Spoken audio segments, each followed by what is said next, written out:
this week we have a kit, a little booklet that you can make star pictures in. Star pictures are called constellations. And what that is sometimes when people looked at the sky, they saw, hey, if we put lines in between the stars, they look like something or other. So people saw these stars, and thought, if we put our lines in them, they look like a flying horse, like a Pegasus.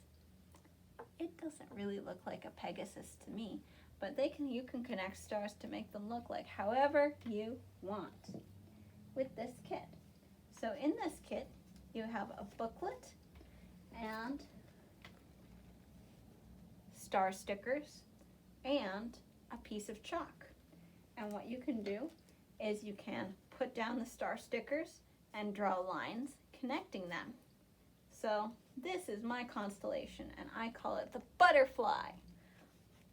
Or you can just draw stars by smacking pieces of chalk onto it. Or if you run out of stickers or don't want to, you can just draw dots in chalk and draw lines connecting those dots. Or if you don't want to do that, you can even just draw lines in your black booklet. And if you run out of pages, you can turn it inside out to make a new booklet.